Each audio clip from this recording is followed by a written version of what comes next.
Hey, I'm Rachel. And I'm Amanda, and this is Beyond a Ballot.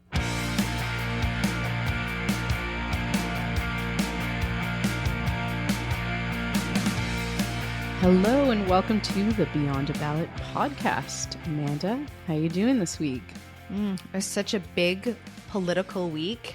I know, I'm so exhausted. much happened. Yeah, me too. So tiring. It's hard to keep up when we have weeks like this. I mean, for us news junkies, these are really exciting because there's so many.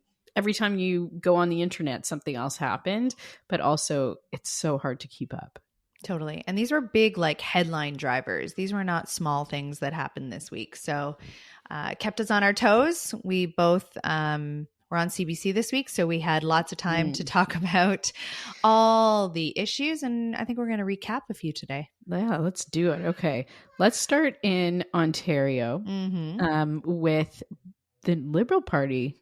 You want to tell us what happened? Big political news in Ontario. Ontario Liberal Party has a new leader, Bonnie Crombie, who many will recall was most recently the mayor of Mississauga. She still is. Oh, I guess she still is. January. That's correct. Yeah, she still is. And congratulations to Bonnie. Congrats. And her amazing team. Yes, incredible team. I'm told it was a strongly women-led campaign, so we always get excited about that. Yeah. Bonnie's a pretty big political heavyweight, I would say. So it's exciting to see her go into the legislature. I'm super interested to see what question period will be like between her and Doug Ford, as they seem to be very different people to me. Is that I think so. Yeah, I think so. And I think, it's interesting because the Ontario Liberal Party, as we know, has had a solid history, especially in the last decade or so, of electing women leaders.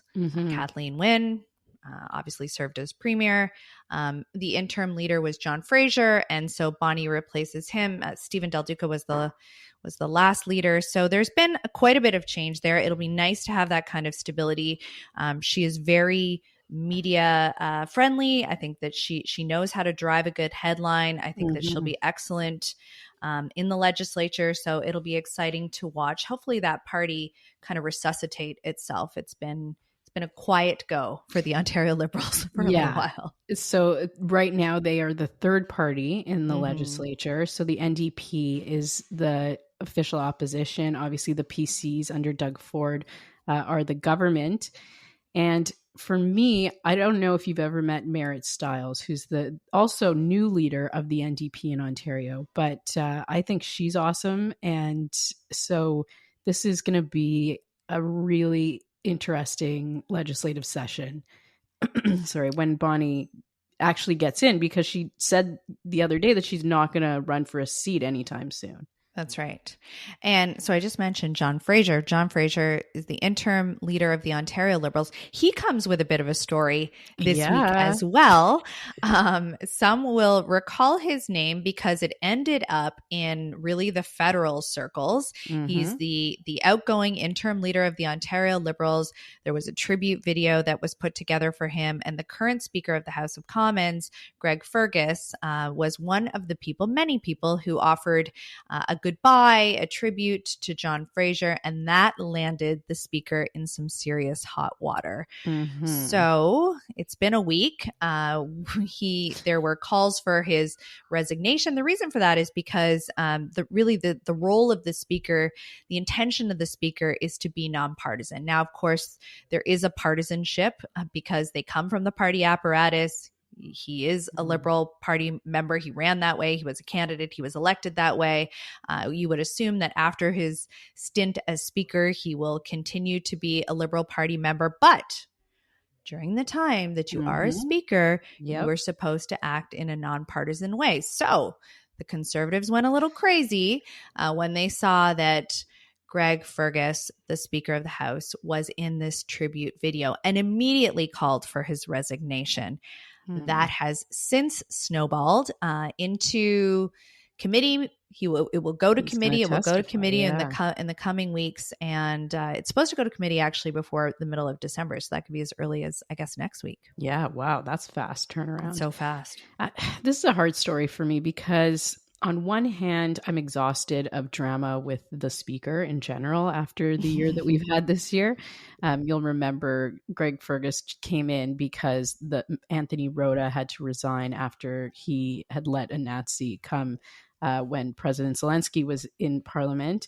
Greg Fergus has only been there for a few weeks, and now there's calls for his resignation, which I think I'm exhausted of. We don't often get new speakers, so to have two resign in 1 year would be just wild times in the House of Commons. But you know that I'm also a huge nerd when it comes to parliamentary procedure and are the core parts of our democracy. And so that nonpartisanship is something that I hold very dear, and I know a lot of conservatives do. And so, yeah, something irks me a bit to see somebody make a political video for somebody while wearing his robes in his official office. I just think that could have been done a bit better, which is kind of what we were talking about with Anthony Rota a few weeks ago too, that process being done better. But going to committee, I guess we'll see what kind of circus comes out of that. Yeah. That'll be interesting. Two quick things on that though. Fergus and Fraser, longtime friends. He had been told by John Fraser's office apparently that this video was going to be a very intimate video, only shown to a few people. It ended up being viewed by many more, so there was some misconceptions there. I think that this is, I think sometimes my view is that the Conservatives rush to this idea of resignation. And the reason for that is because obviously it drives headlines. It signals to Canadians that there's another controversy or a scandal that the government is involved with. This one is a little too far for me. I mean, it was like a thanks for your time in office. We wish you well in your retirement, so to speak. And I think that, we should, at a time when it has been so divisive and so ugly, it's nice that, we can reach across aisles and within our own parties and just thank people for their time in office. So just do it without your robes on. I personally think the Conservatives should back off this one. Just do it without your robes on. That's the lesson we learned here. That is. Okay, let's talk about a couple of other issues this week. Speaking of Pierre, we saw a big video come out by the Conservatives this week, and holy moly, I've never seen anything like this. A 15-minute conversation about one issue. This happened to be housing. You can Google it and watch the whole 15 minutes if you want. 3 million Canadians have watched it. 4 million. Okay, so what percentage is that of the country? That's a lot. That's a lot. I can't do math, but it is a beautiful video. It is Pierre narrating. It's just beautifully done. I mean, there's graphs, there's charts. The big message I think that came out of it was Pierre trying to peg and make a case for this being Justin Trudeau's fault, the economic position that we're in, the affordability crisis. And so really the case that he's trying to make out of this video is, okay, there's global instability, but it's really Trudeau that made all of these decisions domestically. Seems to be, I mean, I was reading some of the comments under the video earlier, seems to be working for a lot of Canadians. Others are saying, like, how true are these facts? How much really the big question is, how much do they matter? Because a lot of people are saying at least someone's talking about it. Yeah. Well, housing has become one of the biggest issues this year or so, and the Conservatives have done a very good job of zeroing in on those hot issues and what they mean to Canadians. What I think is fascinating is the production of this 15-minute video. We have really, that's something we'll study, right? Because we have moved to these bite-sized chunks, these short form, extremely short form nuggets that people are consuming. So the fact that the Conservative Party decided to create a 15-minute video and that they're getting the longevity of people not just clicking on, but watching it, could signal a new way to be communicating on more complex issues that require, that kind of length in order to get the message across. Does that mean, is this the first of a series of conservative videos that will, good question, create a bit of a catalog for some of the issues that they're going to be taking into the next election? I think it'll be fascinating to watch. Is this the new digital platform? Like, is this how parties put out their platforms now? I think that's an interesting question. So interesting. But you have to hand it to them. And you know what? I don't like handing much to them, but you have to hand it to them that they are really wiping the floor with the Liberal Party in terms of communications. They are just out communicating that party. Now, another big thing that happened this week was, and I will disclose this, friend of mine, longtime friend, Max Valiquette, became the new executive communications director of the Liberal Party of Canada. Ooh. Big deal. Big, because replacing that staff person is a big deal also when it comes to communication. Totally. But the biggest deal is that really the Liberal Party has been criticized for months and months about their inability to communicate. So to put somebody in a role in communications who can help the government, not the party, the government communicate on the topics that are most critical to Canadians, that could be, fingers crossed, a bit of a turning point. I would love nothing more than to see the Liberals put out a response video, a 15-minute response. Totally. Could you imagine them going back and forth? Okay. We have 2 minutes left. So let's talk about, wow, there's so many. Should we just go into Christmas? Parliament over Christmas? Yeah. Is Polly ever going to steal Christmas? What is happening? We should tell. Just for context. Okay. Yes. Normally, the House will rise at the end of December. There's House business that's lined up, and they'll vote on certain things. They'll pass things, and then once they're done, the House will rise, and everyone will go back to their constituencies. A lot of them do Christmas parties. It's like a really fun, nice time to be in your riding and to be working with your local communities.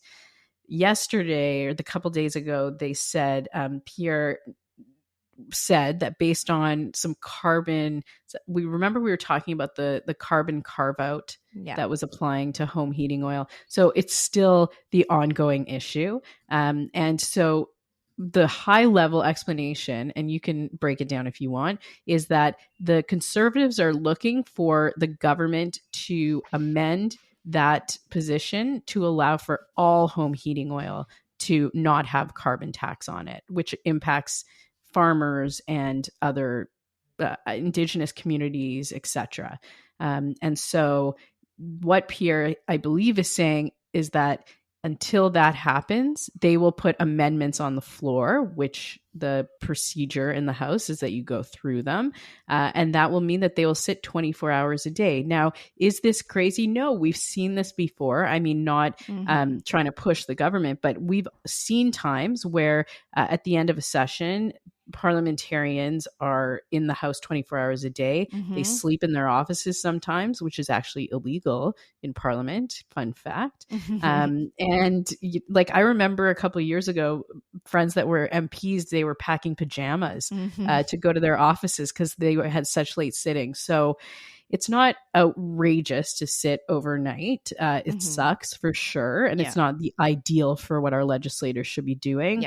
But those are the parliamentary tools available to them. Exactly. Well, so the party, just so that we're crystal clear on it, the party says that it will use obstruction tactics until the Liberals lift the tax on all home heating energy sources until they pass a bill to grant carbon tax relief to some farmers and exempt all First Nations from the carbon levy, as some chiefs have demanded.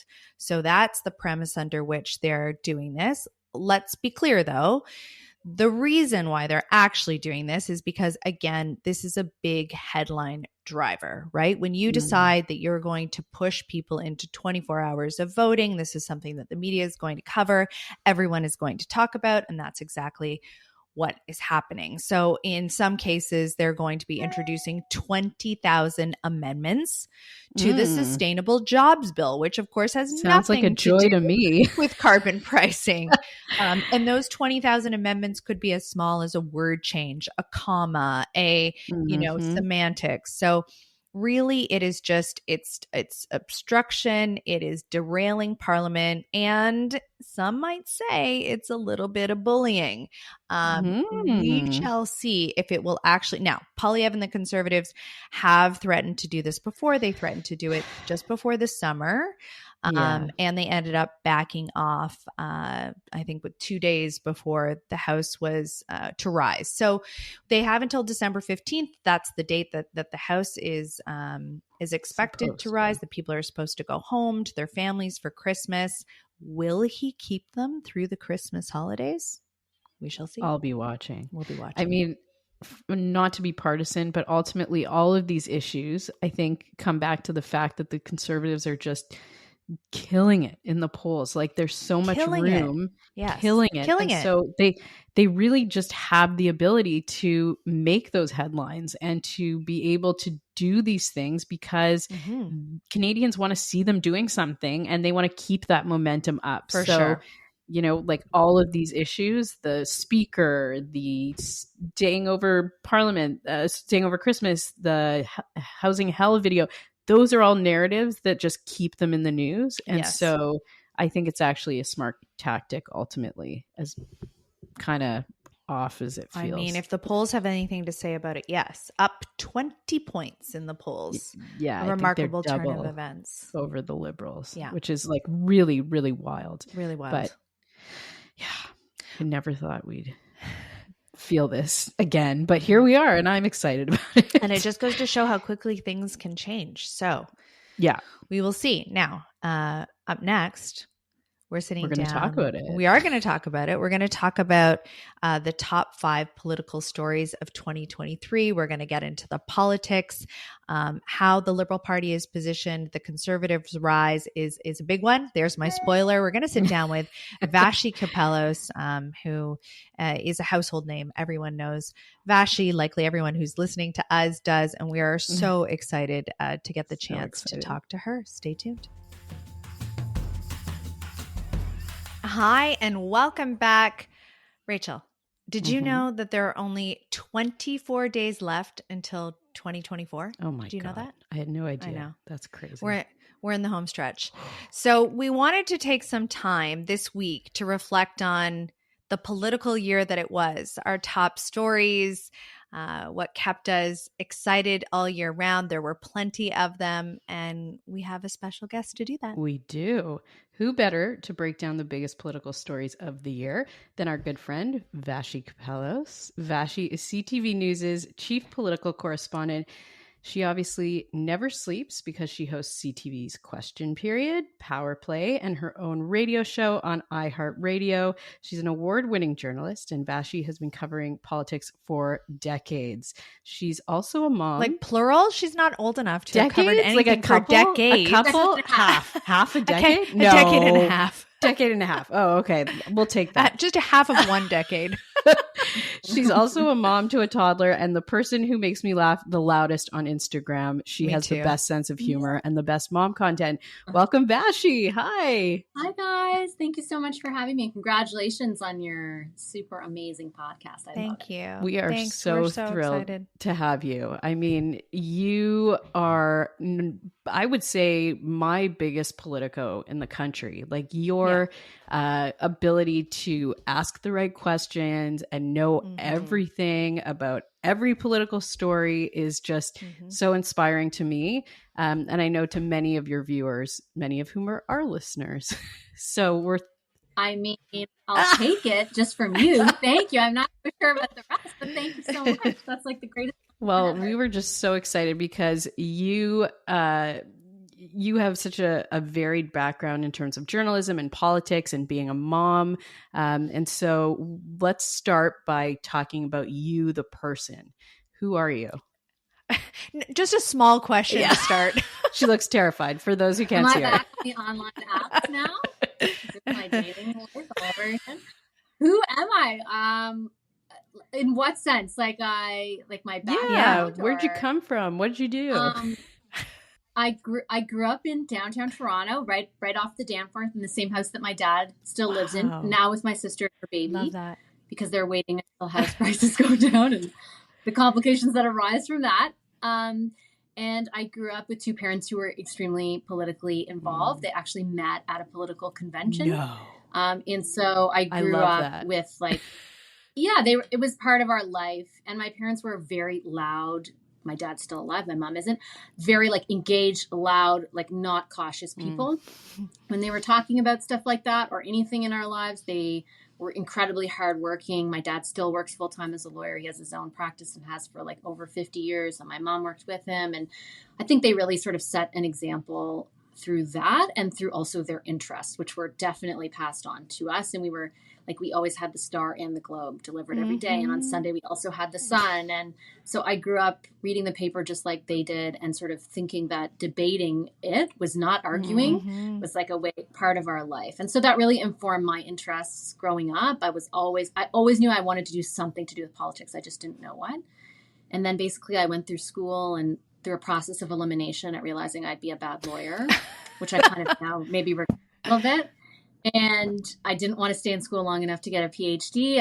I ended up finding my way to study politics and then getting a college diploma in how to be on TV and how to do journalism on TV. And then I started my first job in Swift Current, Saskatchewan. Wow. And I worked my way through the prairies in Saskatoon and Edmonton and then to Ottawa and then worked my way through the political shows as well. If you watched it, you've been there. Yeah, basically. So, and I have as much as my job is a part of who I am, so is my family to every degree possible. My dad is, my best friend, and my sisters, I have two younger sisters, and we were incredibly close. We were also really impacted by my mom's passing, and that kind of, solidified our way of moving through life as a unit. And now I have my own family too. As you mentioned, my son, a toddler, and my two stepkids. And I live in like a rural area, which I never thought would be the case outside of Ottawa. And I just try to get by. I'm like the most regular, boring person now. I maybe at times have had an exciting life, but not now. I think your life's really exciting as a mom, watching your mom content. But your stepkids who are older, do they like to have political conversations with you? They have definitely become more interested in politics through our time together. I've known them for a really long time now. So my stepdaughter just started university. She's 18 and my stepson is 13 and he's just in the middle of grade 8. And so I wouldn't say my husband is not into politics. He works in media, but he's behind the scenes. He's could take it or leave it. So I don't think they necessarily come by it the way that I did, but now I shove it down their throat enough that they either force or fake an interest or they always tell me the civic stuff at school when they come in and they do that. They love that stuff and they talk about it. And I actually find the hard part for me to navigate is that, and I'm not sure, maybe you guys encounter this too, their main source of news is TikTok, right? So it's what my industry is up against. And I find so much of what they do get, what interests them is not hardly ever based in fact. So I find it really fun. And maybe there's a purpose for this in the long term when they're oh, I heard this. And then they come to me and I'm well, here's actually the truth about that. But it got them interested in the subject. Right. So I can't take away from that. It's just that the content of what they then get after their interest is delivered is based in 20% fact. Totally. Yeah. We talk about that a lot. We talk about that. Actually, we talk about it all. Oh yeah, we talk about it all the time. Where we're getting our information and these little tiny bite-sized chunks of information that somehow make up a bit of a catalog. I'm also curious. So your family, your unit, your people, does your dad watch your shows? And if he does he have an opinion on them? Oh my God. First of all, I can't even tell you the number of opinions he has on you and how wonderful they are. He was just in love with our panel on PNP, in love, just all the time. It's because Kathleen's with me now. Where's Amanda? Where's Tim? He talks about it all the time. He has incredibly distinct opinions on all the panels. He will and I couldn't even repeat them. No. It's so not fit for consumption. And I don't think he's missed. So my dad still works 70 hours a week. And he PBRs my show just like he did. My parents, when I worked in Saskatchewan, changed providers so that they could PBR the newscast that I would do my 2-minute stories on. Nice. And he's watched everything, every show, PNP, power play, question period. He comes home at 11 o'clock at night or 1 or 2 because he's very social. He goes out after work all the time. He will like watch the show every single night. That's so Your dad sounds like someone I want at my dinner table. Yeah. Yes, you probably do. He's very entertaining. He's very alive and very opinionated. I love it. He's just as opinionated ever about politics. Sounds much nicer than my parents who used to text me when I was on TV every day saying, "You should wash your hair." No, there's that. Oh. My biggest one is you look tired. Yeah. I'm like, well, what do you think I am? But you're like accurate. Speaking of tired, I want to talk to you about that because one of the things that we talk about a lot in terms of politics is how do you manage your life and a political career? You obviously have an amazing journalism career. And we talked about the number of shows that you're doing every day, which is currently 3, which is crazy. How do you balance that? What's the secret, if there is one, to being able to balance? I hate that word balance, but that's what everyone's wondering. Yeah, I feel like there is no balance. I always feel like I'm coming up short in one part or another. But I'm always asking people like you guys about what you do because I try to like absorb as many examples of it as possible. I sort of feel like it's over time becoming more okay with that feeling, which is difficult for me because I don't really remember a time when I couldn't go 110 at my job, and having my baby has like totally changed that for me. Or when I didn't want to go 110, like that's been a really hard thing for me to adjust to.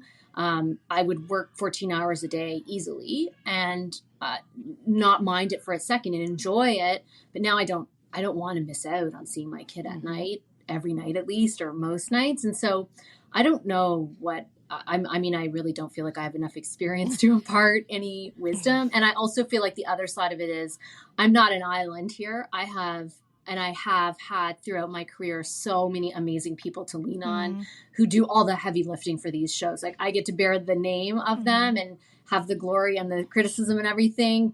And Amanda, and you would both know this, as there's wonderful people who produce these shows. And I've had so much luck in finding, like in both CBC and CTV and Global before that, like worked with some of the best people who, like I said, they do all the heavy lifting. I just sort of like muddle my way through it on their hard work. And so I guess those two things really, I'm just like, I find it, I'm still like really struggling with it, to be honest with you. I just feel like I'm never home enough. And I feel like I'm never putting in enough. As someone who works in news, though, news is 24 hours. And today we have such a culture of having to access news all the time. How do you turn it off when you work in something that never turns off? I mean, I don't know. I wish I could tell you like, oh, I meditate or I like, don't. And it's probably like terrible also it's not great for my marriage. Like I find like, as soon as I'm done focusing on my son, which I do kind of turn things off for an hour at night, I bring up my phone right away, like I'm always sort of like hoping I'm not behind the ball, and that would be time when I should be spending with my husband. And so I'm trying to be like more cognizant about that, but I just don't have a personality where I can be like, you know what, guys, I'm just not going to respond to emails for 24 hours. Like I wouldn't be, to be blunt, I wouldn't be where I am if I had that type of personality either. And I'm not to take anything away from people who are good at that. It's just like I say yes and I respond and I'm part of it, and like I want to have a hand in all the decisions that are made around what I'm doing and the shows that I'm on. And so I find like, that's what the weekends are for. When my son is helping me a lot with that. Like I do feel like I'm better at doing an activity with him. Like we went swimming this weekend. I just did that for 2 hours. I don't think I checked my phone once, which is like crazy for me. But definitely like I could be way better at it. And I'm terrible at all these things that like are supposed to make you better. Like put it in a different room at night. Yeah. No, I wake up at 3 a.m. and I go like right away. I'm like, oh, yeah. I know. I just listened to, it's so bad that I forget his name because this is what happens when you're in perimenopause. But the author of the Book of Awesome. Anyone? Torontonian. Okay. Anyways, I listened to him give a keynote and he talked incessantly about this idea of like obviously shutting the phone off and not reaching for it first thing in the morning. Like all the things that he told us were the ingredients of happiness, I don't do. Of course I do the opposite not. of those things, right? I reach for the phone first thing in the morning. It's the last thing I look at night. Yeah. Anyway, I still think I'm happy. I mean, you all seem happy too. But don't you feel like, I feel like I'm not unhappy. And I feel like that's what retirement is. Exactly. Like, there's time for that. There'll be a time when I can go to sleep. Like right now, I got to make That's it rain. right. Like I can't just be like, you know what? I don't only want to work 4 hours a day. Like it's not going to get Exactly. me anywhere. I tried meditation once. It made me so depressed. Sitting there for 10 minutes a day in silence, I was like, this is horrible. But if anyone's listening and knows why people like it, let me know. Not my jam. Ditto. Okay, so we're gonna do a little pivot now. We're gonna talk about the year that was. It's the end of 2023. I can't believe that the year's up. If you could pick one word to describe politics in Canada this year in 2023, I wish everyone could see her right now. She looks terrified. I've never actually seen this look on your face before. What would the word be? That's okay, and also you can take your time. Yeah, that's fine. I'm going to think about it. I'm trying to think of one. I guess the one that first came to mind was tumultuous. Yeah. Because things really reverse course. Yes. Tell us about that. Very quickly. Yes. Well, today I was doing an interview that really stuck out to me. So I talked to Abacus on my radio show. And he made a point that really kind of grounded for me what I feel like anecdotally. And, we've been looking at all these horse race things. And he said, in May, the Liberals and the Conservatives were 2 points apart. Right? Like just in May. Do you even remember that? And Crazy. Well, I sort of do. And there was this period of months, 5 months, 6 months where we just sort of covered foreign interference and covered this. But in general, it was back and forth, right? And so issue by issue, you kind of took it. There wasn't a strong political narrative other than the Liberals were on the defense, but you did not see any sort of pronounced impact on them. 2 points apart is nothing. We've seen that for years, right? Through SNC, through whatever, they'll dip, they'll come back, they'll dip, they'll come back. This last 6 months is very different, and for me, sort of more defining of 2023. If you disagree, you agree, whatever. Just the idea that things have changed so much in the way people perceive the current government and the biggest, rival to that government is pretty defining, I think. There's a whole host of things that come part and parcel of that, but it's pretty defining, I think, for the year politically. Yeah. And what do you think was that turning point? Was there one issue or spending of some money by one party that you would think was the reason that we're seeing this jump in the polls? Well, it's sort of, I wish I had the answer. I don't know. When he said that today, I started really thinking about that in the 30 seconds of free time that I had in between the shows and shoving food down my mouth for lunch. But I was thinking, what was I covering then? Well, it was 6 months of, 4 months, 5 months of foreign interference, right? That was the main domestic story kind of.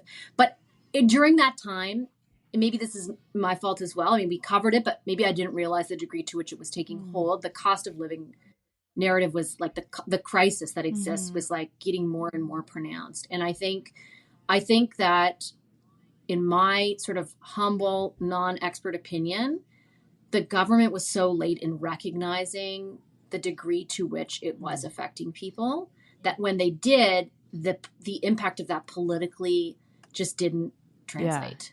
And while they were doing that, that sort of left a vacuum for Pierre Poilievre, who quickly realized his biggest disadvantage was his lack of people not knowing who he was or thinking negatively of him. And they went in with that massive ad buy. And it's almost like a nexus of a perfect confluence of events for them, where people were like, why doesn't my government care about what I care about? And this other person does. And oh, wait, maybe I don't need to be afraid of him because he took the glass off and they spent the millions putting his ads out there and stuff, which were very convincing apparently. And then it's that issue just became so defining and they struggled. It was the cabinet reshuffle. I went to the retreat, then the caucus, when the caucus started talking, and it was at the retreat in the August, I remember very clearly, the prime minister was well, we're going to keep doing what we're doing. Right. And still I understand where that was coming from, but again, it failed to sort of recognize, even from a political perspective, how much people wanted. What's more. it like going to those retreats as media? Because for those that don't know, caucus retreats are kind of these family reunion meetings where they set priorities for the year to come. And they're not secretive, but they're kind of insular, meaning that they really try and make it about the priorities of the party, with very few outsiders. So as somebody who came from the outside to cover it, what was that like? I really enjoy covering them. It's actually a really rare opportunity because my TV shows go on hiatus over the summer. I took a lot of my time off them, but also I get to do things that I have not been able to for years since I left reporting to go become a host, which is actually go to where things are happening. And I didn't have to do a show. I just did interviews and talked and basically essentially tried to do my job as a reporter, which is just like get people to open up to me and tell me what they're really thinking. Now, obviously, it all comes with a grain of salt because they know what I do for a living. But I think, over the years, built enough relationships that I could ask very, and I mean it earnestly, like, what is your sense of what's happening? What is your sense of what needs to be done? How worried are you about this? And at that juncture, it's interesting. There was still a feeling that it was not baked in. Yeah. Like, if that makes sense to both, like you guys would and I'm sure you've had your own conversations where it's like, they still felt like, okay, the Prime Minister at this juncture is recognizing that, because it was the one where housing was the focus, and Mike Moffat's there giving presentations, and Paul Kershaw, everyone, right? So we're recognizing that this is the acute issue right now. So we still feel like there's runway. I think I actually wrote a piece saying that, an online piece. Something like, now it just hit me, like, they recognize that they've had issues, but like they still believe that there's a runway that they can turn things around.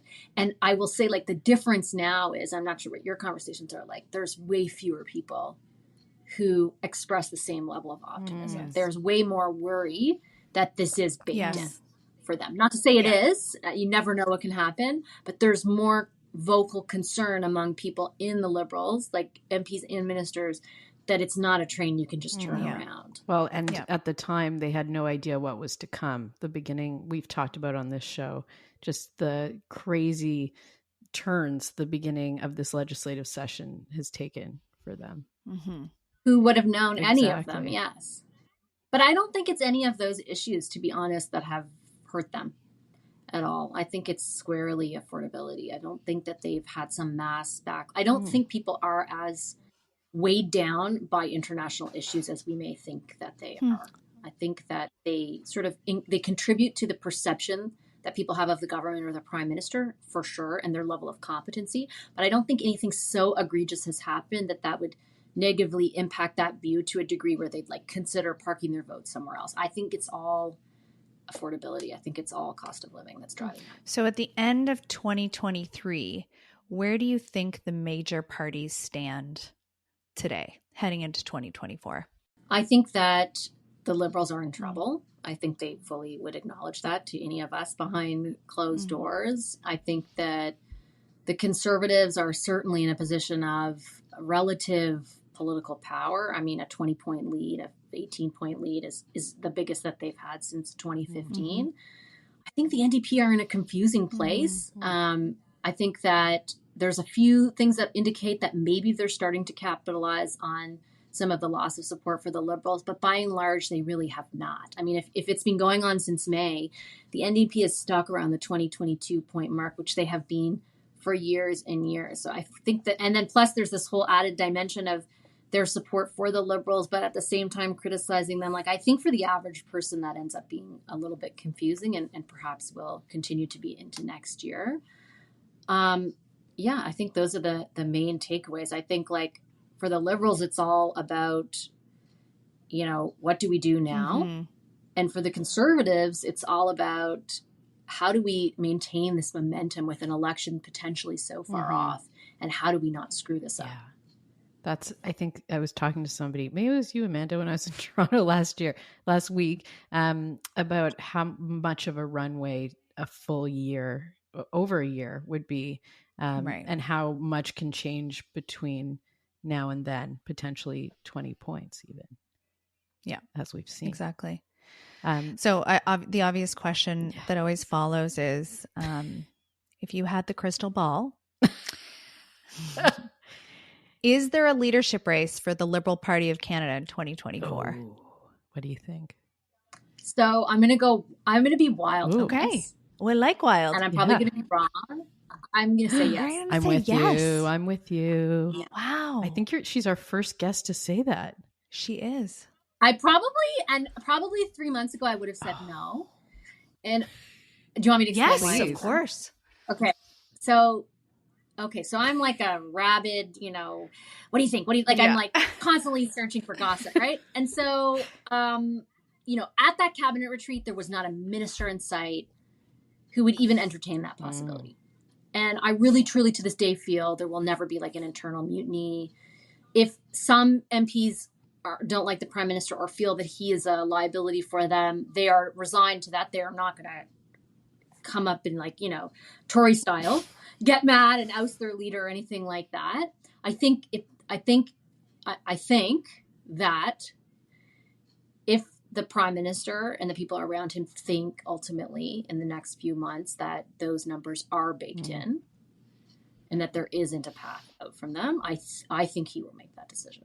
And I think that comparatively, the number of people in the government right now who think that's a possibility, who are not telling me it is, who are not telling me even that it should, but who will now say to me, February 29th is 40 years from the day that his father made the same announcement, or who will bring that up in conversation. And these are not like, I got goosebumps. No, anybody. They're ministers who have said that in the past 2 weeks to me, or have invoked that, or are willing to discuss it. So I'm making a very like crazy prediction, but it's just like a gut feeling based on the fact that those conversations are even being had. And it's not like he's going to resign in some terrible controversy or anything like that. I think like people often talk about how, it must be his ego driving him or whatever, blah, blah, blah. And I honestly, I sort of have the sense, and maybe you guys would know more, I do think people come to a point where if they really don't think that they're going to be able to lead their party, they have that moment of introspection. I don't think it's impossible to conceive of that happening. Now, the risks to that, or the possibilities that doesn't happen, are large. There's the fact they may never come to that realization, or that realization may not be true. Right. Maybe they aren't baked in. Maybe things do change in the first few months, or maybe they get something in their internal polling that we're not seeing in all the public opinion polling being done publicly. Like, I don't know. I just know I grab onto everything people say to me. And 5 months ago, 4 months ago, maybe even 3 months ago, nobody would have that conversation. And now, in the last 2 weeks, I have spoken to 4 ministers who said that. Wow. So I kind of like... Yeah. I'm on board with you, though. I'm completely aligned to that prophecy. I think there is a chance. And I think, did you say February 29th was the day? I think it was February 29th. And it is a leap year this year, too. Yeah. So it would have to be February 29th. What I mean is there is a February 29th, 2024. Do you guys, so do you think it's impossible? No, I think it's totally I am possible. not there yet. I am not there yet. No. Well, I don't know if she'll get there. I mean, it opens up a whole other conversation about like who the heck would it be? And like, do they have enough runway? I just think there's so many other things. Yeah, and on there's no consensus. There's no, like, everyone as well as I do is working behind the scenes and stuff just in case. But like, there's no real consensus emerging. There's nobody. And when you ask people like, are you sure whoever does replace him will do better? No. There's also no consensus around that. There's like it's a real unknown that throws the party into a lot of unknowns going forward. So I don't know. I just don't think it's maybe I shouldn't have said for sure. Maybe it's like, it's not as impossible as it was. Totally. I'd be interested in seeing his curious polling. Though of, because our listeners will be curious, people to watch, who should they be watching in the Liberal Party as those who may be contenders in the next race? Well, I have a very specific list, beginning with Foreign Affairs Minister Melanie Joly. Ooh. Another Minister of Industry, François-Philippe Champagne, Minister Anita Anand. Those are my top 3 people. Not Freeland. But Freeland doesn't make your list. Yeah, Minister Freeland, I guess, too. That's a good point. I forgot about that. Deputy Prime Minister. Yeah, Minister Freeland, too. There are 3 women in that list. No, I don't mean it. I just forgot. That's just my brain. No, for sure she's on that list. She's like less, so from people I speak with behind the scenes, like she is less like obvious about organizing. Yeah. Like the other ones is just like, it's overt. Like every event I've been to in the past 3 weeks, a ding, ding, ding, ding, ding, ding. Like, who's working the room? Yeah. Like, Yeah. whatever, I get it. But I'm just saying, she's not at every event. Like, obviously her schedule is a bit different, but those other three are, and of course, Mark Carney. Oh, Well, of course. That's the other one. I feel like he was all the rage and rumor a little while ago, and I'm happy to hear A little while ago, every time there's leadership speculation. Oh, well, I'm He's excited part of the for list. that. But he could, you know, to be fair to my impoverished business, he could easily end that speculation, and he doesn't, which is why it continues to happen. That's exactly right. Okay. We would love to keep, and maybe we should just keep talking politics. But the one thing that we did want to cover on this, because our listeners asked us to, was the top political stories, the biggest news stories of 2023, because we want to wrap up this year thinking about those stories and what we think will drive into 2024. So that's the question to you. What do you think were the biggest stories of 2023? Okay, so I'll start domestic and kind of move elsewhere. This is not ranked. I would say the cost of living crisis became the biggest political story of the year. That informs my number 2 choice, which is kind of the trajectory of the Liberals over the year, which we just spent a while discussing. I think that, I did write this down but left it in my office. My other... Housing? I thought... Or do you put that in cost of living crisis? I kind of put that in cost of living. Okay. Would you be able to edit it if anyone got it? No, I know we my can. international. Yeah, we can. Okay, You go. Right We can edit. So funny. Sorry, Tim. Yeah, sorry. Okay, I got it. Sorry. It was the Nazi in the house. Oh, yeah. I thought that ended up being That made our list too. Just in terms of reaction and consequences. I mean, it's so rigor for a speaker to actually resign. So I thought that was big. And then moving international, I thought I put foreign interference in India kind of in the same area. 2 huge regional powers in the Indo-Pacific, when we're really focused on that region as a place to grow both our economy and our economic relationships and our foreign policy, and very confrontational adversarial relationships with 2 actors who have, allegedly done us pretty wrong. And with big consequences, right? We're not accusing small countries with, muted economic importance. These are massive economic powers. After this week and all the stuff that was revealed and everything in the U.S., big deal, basically. And I think will also inform a lot of our foreign relationships and policy going into 2024. This is stuff that sticks around. Today they announced who can testify and who has standing in the foreign interference inquiry. That's going to happen next year. And then all this stuff with India will persist as well. And then finally, of course, the war in the Middle East. And I think that becomes a defining issue, for our relationship with a lot of countries, but also in particular, the U.S. The U.S.'s relationship with the Middle East, which will inform our posture and our relationship with the Middle East as well. I think domestically, I know you guys have talked about this a lot. I think domestically, actually, it's, there's been huge consequences, obviously, from a societal perspective and the hate that people are facing and all that it's exposed in our society.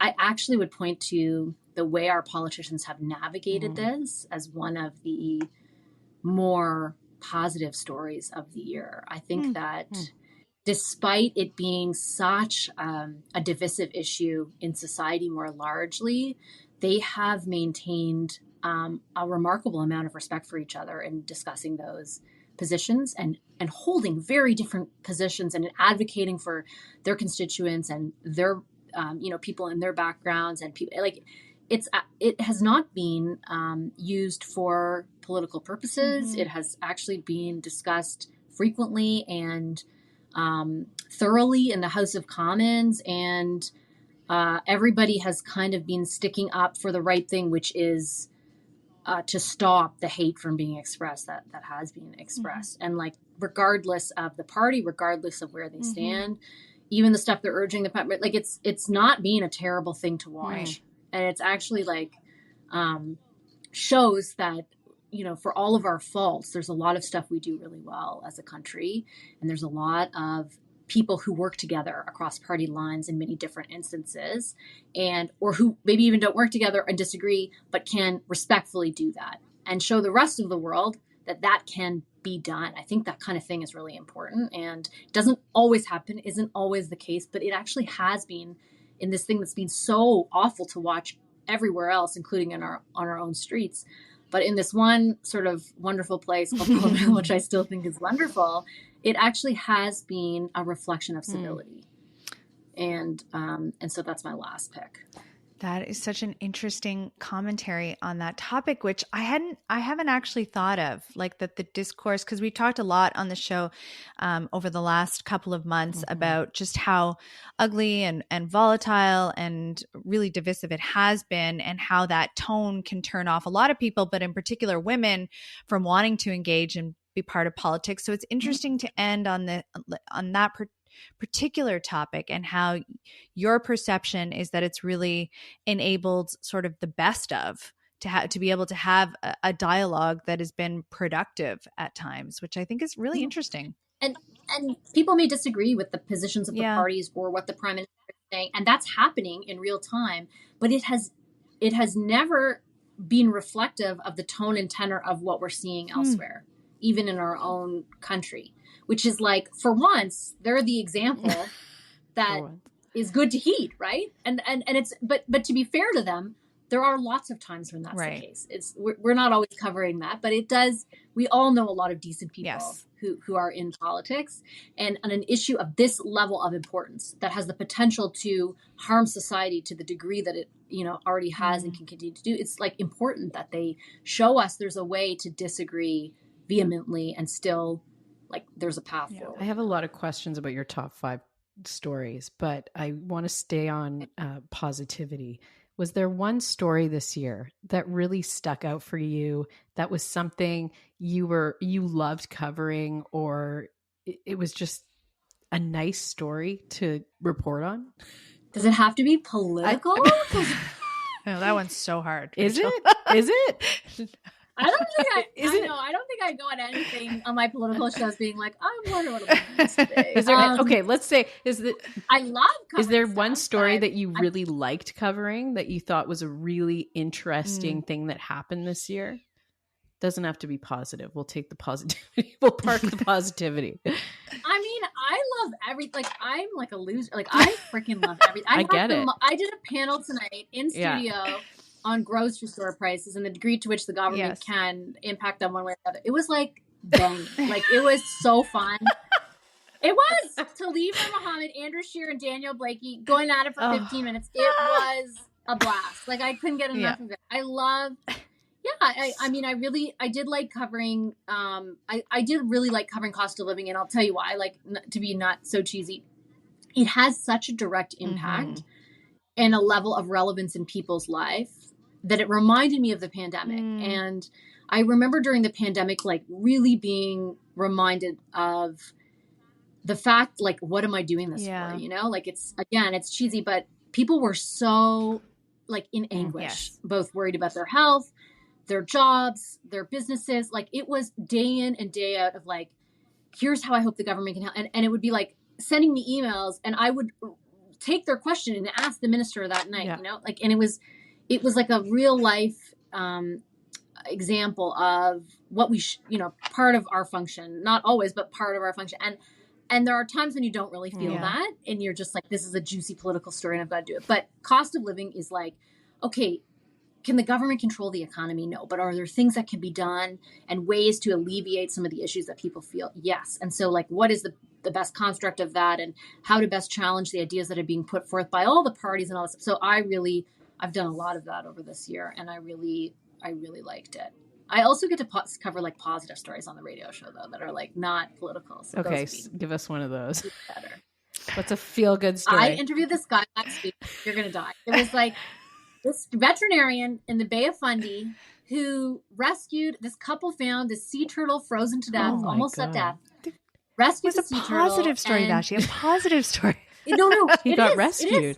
The veterinarian got the sea turtle and like nursed this sea turtle through like major scientific means with his other veterinarian wife together in like their bathtub, back to life. Come on. Back to life. This has only happened 2 times in the last 1,000 years. Stop it. put the turtle on a plane, and the turtle is in the waters of Bermuda now, living their best life. What? Turtles can come back from the dead? I can't even. This man was so smart, and he knew he's devoted his life to saving sea turtles. Can you imagine how wonderful? It was like infectious. I'm like, I knew nothing about sea turtles before this, and now I am just cheering for them all.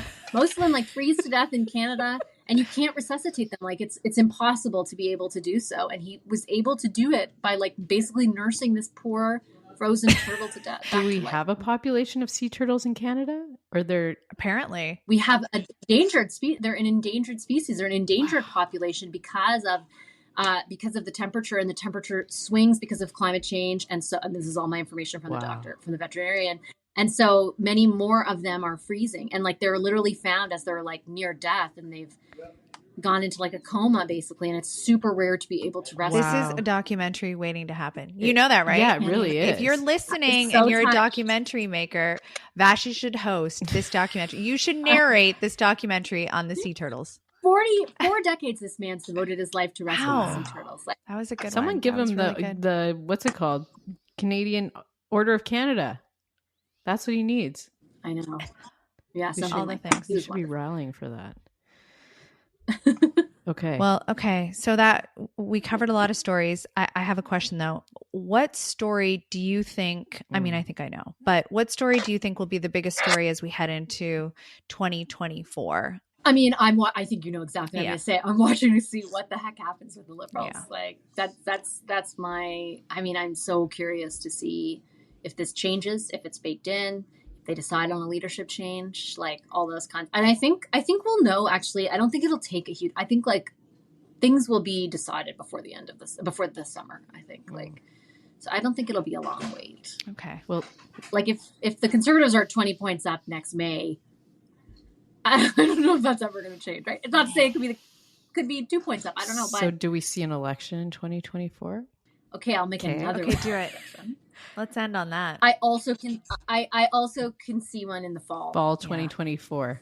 Yeah. You heard it here first. I think that's my information. That's what the party is prepared for. October particularly, because do you know what's going to be happening at that same time? The BC election? No. I'm such a nerd. The U.S. election. The what? The U.S. election. The U.S. election. The U.S. election. Right. Yeah. How could I forget that? There'd be a lot of opportunities to utilize the, quite resonant distaste for Donald Trump in this country. Yeah, I could see that. To the Liberals. So that's the only possibility I see in 2024 as the fall. If not, we'll go obviously into the next year. But won't the U.S. election just suck all the air out of ours?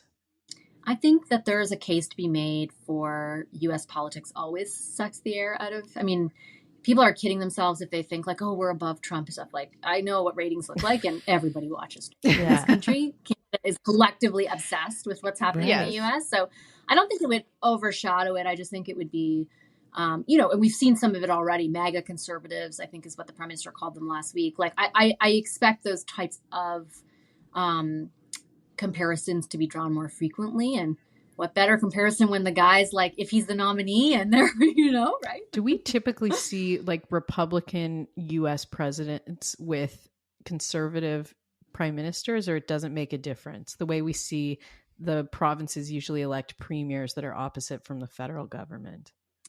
Oh, like, you mean would the prime minister be a different? Yeah. Do we usually see alignment between? So like, I'm thinking, it just, there's no correlation the way we kind of see it.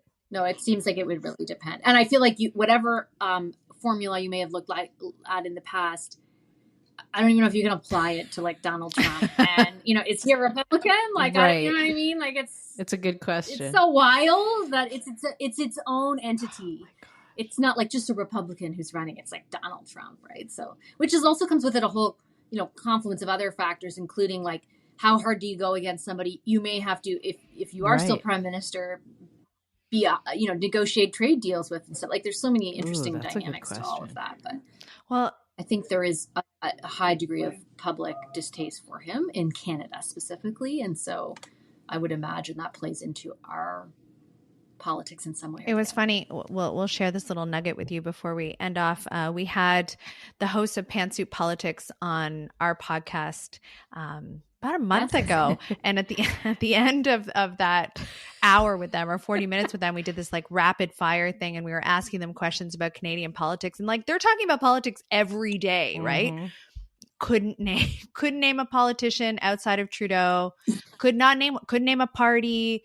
It was remarkable. But did they ever have a glowing view of Trudeau? Yeah, for Christmas we're going to send them a Trudeau framed picture. We truly are. It was. They love. I mean, we need Trudeau. More of that on this side of the border. Anyway, maybe they'll come up in campaign. Who knows? That would be hilarious. A lot happened in 2023. Sounds like 2024 is shaping up to be a potentially even crazier year. A leadership race, an election. Yep. Kinds of. Or none. Or it's going to be. We do know that there's a U.S. election, so we'll have something to keep us busy. Oh yeah, and a BC election. It's like our Super Bowl.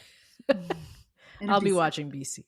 All right. Well, I will. Thank you. I can't wait for your coverage out here. I'm around. Okay, that's our show this week. Thank you very much to Vassy. We are so thrilled to have you, and we would love to have you on the show again in 2024 to come back and tell us how much money you won on those bets. I don't think I'm allowed to place any bets. Just kidding. Just kidding. Thank you for having me. It's such an honor, and congratulations again on all your success with the podcast. It's so great. Thank you. Thanks, Vassy. If you love our podcast, please subscribe. You can find us on Apple Podcasts or Spotify. Join us next week as we celebrate our holiday party. Woo! It'll be the last episode of the 2023 season. We will speak to you then.